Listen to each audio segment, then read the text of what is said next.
తోని దానిలో భాగంగా వాళ్ళు ప్రభుత్వ ఆసుపత్రికి తరలించడం జరిగింది. వైద్యులకి సహకరించినప్పటికీ అన్ని రకాల పరీక్షలు చేసి ఒక నిర్ధారించడం జరిగింది. ప్రస్తుతం అయితే బాగానే ఉన్నాడు. మానసిక క్షోభతోని డిప్రెషన్ లోకి వెళ్ళిపోయాడు. డిప్రెషన్ లో ఉండడంలో భాగంగానే ఒకవైపు సివియర్ హెడేక్ అవుతుంది. మీరు అన్నట్టుగా తర్వాత ఏం జరగబోతుంది, ఎట్లా ఉండబోతుంది భవిష్యత్తు, ఎందుకు చేశానా అనేటువంటి కోణంలో మదన పడ్డాడా ఏంటి అనేటువంటి కోణంలో సైతం చాలా మూడిగా ఉన్నటువంటి పరిస్థితిని గమనించవచ్చు. Kalyan. Right Chandrashekar, thanks for the latest update. మొత్తం మీద ఇటు జైల్లో ఒకసారి సిరీస్ ఆఫ్ ఈవెంట్స్ మనం చూస్తే కనుక ఇటు మొదటగా తనని అరెస్ట్ చేసిన తర్వాత తనని జైలుకి తీసుకెళ్లిన తర్వాత ఒక తీవ్రమైన తలనొప్పితో అలాగే డీహైడ్రేషన్ అంటే మంచి నీళ్లు కూడా తాగాలనిపించలేదు, మంచి నీళ్లు కూడా సరిగ్గా తాగలేదు. దానివల్ల బాడీ డీహైడ్రేట్ అయింది. మరో పక్కన తీవ్రంగా ఆలోచించడం, తన పరిస్థితి ఏంటి, ఎందుకు ఇలాంటి తప్పు చేశాను అనుకున్నాడా. ఇటు పరిసర తనతో పాటు జైల్లో ఉన్న వ్యక్తులు కావచ్చు, ఇటు జైలు సిబ్బంది కావచ్చు, వీళ్ళతో మాట్లాడిన తర్వాత వాళ్ళు చెప్పిన తర్వాత నీ పైన బయట చాలా నెగిటివిటీ ఉంది, ఇటు ప్రజల్లో ఆగ్రహం ఉంది నీ పైన అని ఆ విషయాలు తెలుసుకున్నాక కొంత ఆలోచించుకున్నాడు.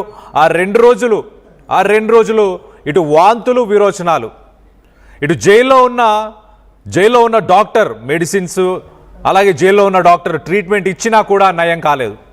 మొత్తానికైతే తన పరిస్థితి చాలా విషమంగా ఉంది. ఏదైనా చేసి ఇటు తన ఆరోగ్య పరిస్థితిని నిలకడగా ఉంచాలన్న ఉద్దేశంతో మొత్తానికి పోలీసులు ఇటు క్రిటికల్ కేర్ యూనిట్, జగిత్యాలకు సంబంధించిన క్రిటికల్ కేర్ యూనిట్కి మొత్తానికైతే అతన్ని నిన్న ఉదయం తీసుకొచ్చారు. నిన్న ఉదయం తీసుకొచ్చిన తర్వాత కూడా ఇటు వైద్యులకు, అక్కడున్న స్టాఫ్కి, అక్కడున్న సిబ్బందికి, డాక్టర్స్కి వీళ్ళందరికీ కూడా చుక్కలు చూపించాడు. వాళ్ళందరికీ కూడా కోఆపరేట్ చేయలేదు.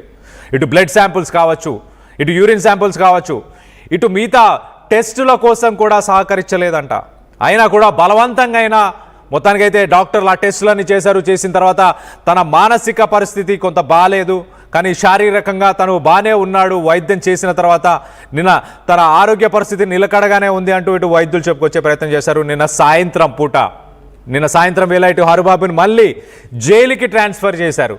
ఇప్పుడు హరిబాబు మానసిక పరిస్థితి ఏంటంటే రానున్న రోజుల్లో ఏం జరగబోతుంది, నాకు ఎలాంటి శిక్ష వేయబోతున్నారు అంటూ ఇటు హరిబాబు ఆ ఆలోచనలు పడినట్టు తెలుస్తుంది. తీవ్రమైన ఒక డిప్రెషన్కి కూడా గురవుతున్నట్టు తెలుస్తుంది. మరి ఎలాంటి రెస్పాన్స్, ఎలాంటి శిక్ష పడబోతుంది హరిబాబుకి, ఏ శిక్ష పడబోతుంది అని కొంత టెన్షన్కి అయితే లోనవుతున్నాడు. మరో పక్కన నిన్న హాస్పిటల్లో ఉన్న 10 గంటలు కూడా కొంత హై టెన్షన్ వాతావరణం అయితే నెలకొని ఉంది. ఏ క్షణానైనా ఇటు వైష్ణవికి సంబంధించిన ఫ్యాన్స్ కానీ, వైష్ణవికి సంబంధించిన ఫాలోవర్స్ కానీ హాస్పిటల్ పరిసర ప్రాంతాలకు చేరుకోబోతున్నారా అన్న టెన్షన్ ఇటు హరిబాబుకి ఉన్నట్టు తెలుస్తుంది. సో ఓవరాల్గా ఇప్పుడు ప్రస్తుతానికి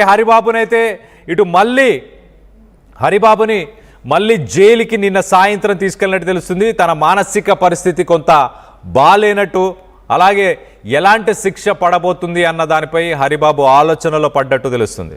ఇటు వైష్ణవి హత్య కేసులో ట్విస్టుల మీద ట్విస్టులు అని చెప్పుకోవాలి. ఇటు పోలీసులకి, జైల్లో ఉన్నప్పుడు పోలీసులకి సహకరించలేదు హరిబాబు. అలాగే ఇటు ట్రీట్మెంట్ చేసే సమయంలో కూడా ఇటు వైద్యులకు కూడా హరిబాబు సహకరించలేదు.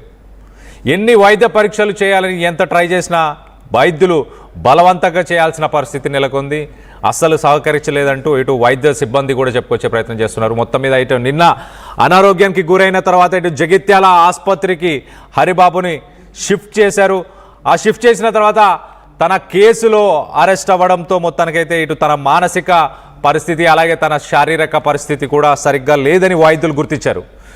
మొత్తానికైతే సాయంత్రానికి కొంత కుదుట పడింది తన ఆరోగ్యం అంటూ.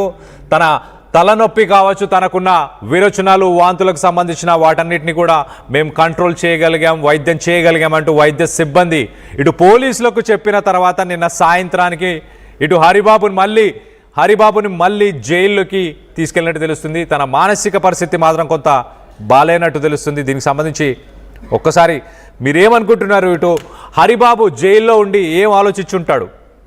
ఆ గడిచిన 2 రోజులు, గడిచిన 48 గంటలు తనకి ఎలాంటి శిక్ష పడబోతుంది అన్న భయంతోనే వాంతులు, విరోచనాలు, తలనొప్పి ఇవన్నీ అందుకే వచ్చాయా? పశ్చాత్తాప పడుతున్నాడు అనుకుంటున్నారా?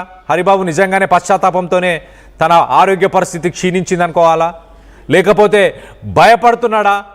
తను చేసిన తప్పుని ఎలాంటి శిక్ష పడబోతుందో, రేపు ఈ శిక్షకు సంబంధించి ఈ ఈ కేసుకు సంబంధించి బెయిల్ వచ్చి బయటికి వెళ్తే తన పరిస్థితి ఎలా ఉంటుంది అని ఊహించుకొని భయపడుతున్నాడా? దీనికి సంబంధించి మీరేమనుకుంటున్నారు? హరిబాబు ఇప్పుడు ఏ విషయం కోసం ఇంత టెన్షన్ పడుతున్నాడు, ఇంత అనారోగ్యానికి గురి అయ్యాడు? శిక్ష ఎలాంటిది పడబోతుందనా?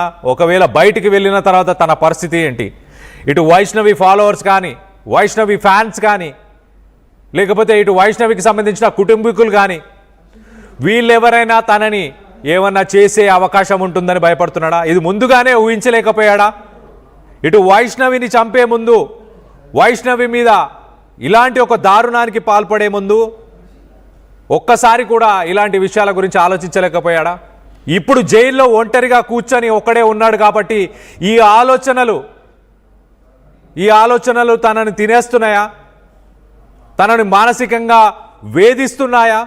అదే ముఖ్య కారణమా? ఈ 2 రోజులు 3 రోజులు తన ఒక్కసారిగా ఆరోగ్య పరిస్థితి అంటే ఒక రాక్షసురుడిలా మారి వైష్ణవిని చంపిన తర్వాత అంత మానసికంగా శారీరకంగా ఇప్పుడు ఎందుకు ఇబ్బందులు పడుతున్నాడు? దీనికి సంబంధించి మీరేమనుకుంటున్నారు? మీ అభిప్రాయాలను ఒక్కసారి కింద కామెంట్ రూపంలో తెలియపరచండి. కొన్ని కామెంట్స్ని కూడా చదివి వినిపించే ప్రయత్నం చేస్తా. ఇటు భవానీ గారు కామెంట్ చేశారు, జస్టిస్ వైషు అమ్మ ప్లీజ్, వైషు అమ్మకి జస్టిస్ కావాలంటూ ఇటు భవానీ గారు కామెంట్ చేశారు. అలాగే ఇటు డేవిడ్ కూడా కామెంట్ చేశారు, ఇదంతా కూడా డ్రామా, ఇదంతా కూడా హరిబాబు ఆడుతున్న డ్రామా, ఒక నాటకం అంటూ చెప్పుకొచ్చే ప్రయత్నం ఇటు డేవిడ్ చేశారు. మరొకరు ఇటు అంజలి పుష్పాల కామెంట్ చేశారు, ఎస్ 100% కరెక్ట్. మానసికంగా తాను ఒక రాక్షసుడిలా ఉన్నవాడు ఇప్పుడు ఆలోచిస్తున్నాడు, భయపడుతున్నాడు. రేపు బయటకు వచ్చినప్పుడు ఏం జరగబోతుంది, ఏం చేయబోతున్నారు తనను అన్న భయం తనకుంది అంటూ ఇటు అంజలి గారు ఎస్ కరెక్ట్ అని చెప్పే ప్రయత్నం చేస్తున్నారు. మరొక పక్కన ఇటు శ్రావణి కామెంట్ చేశారు, అన్ని నాటకాలు, ఇటు హరిబాబు ఆడుతున్న ఒక నాటకం, సింపతి కోసం కావచ్చు, లేకపోతే తన ప్రాణాల కోసం, తన ప్రాణాలను రక్షించుకోవడానికి, శిక్షను తగ్గించుకోవడానికి ఇలా చేస్తున్నాడని మీరు భావిస్తున్నారా?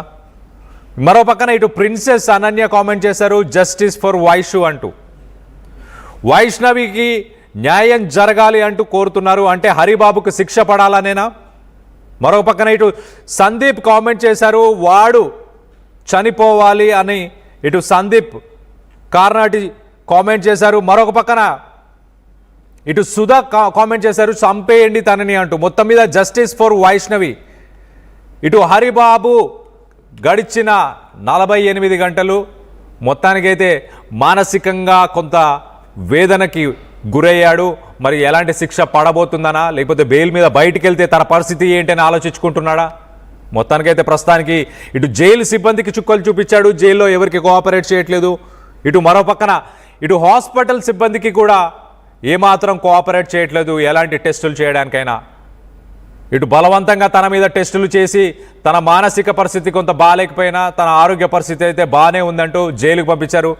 ఈ ఘటనలు అన్నీ చూసిన తర్వాత మీకు ఏమనిపిస్తుంది? ఇదంతా హరిబాబు కావాలనే చేస్తున్నాడు అనిపిస్తుందా? దీనికి సంబంధించి మీ అభిప్రాయాలు ఏంటనేది కింద కామెంట్ రూపంలో తెలియపరచండి.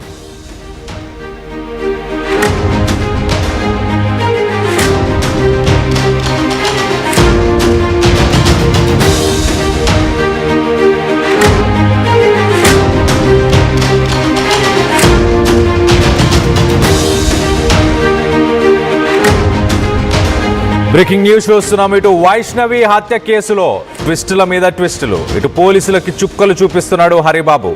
ఇటు ట్రీట్మెంట్ సమయంలో కూడా ఇటు వైద్యులకి హరిబాబు సహకరించలేదు. ఇటు వైద్య పరీక్షలు అన్నీ బలవంతంగా చేయాలి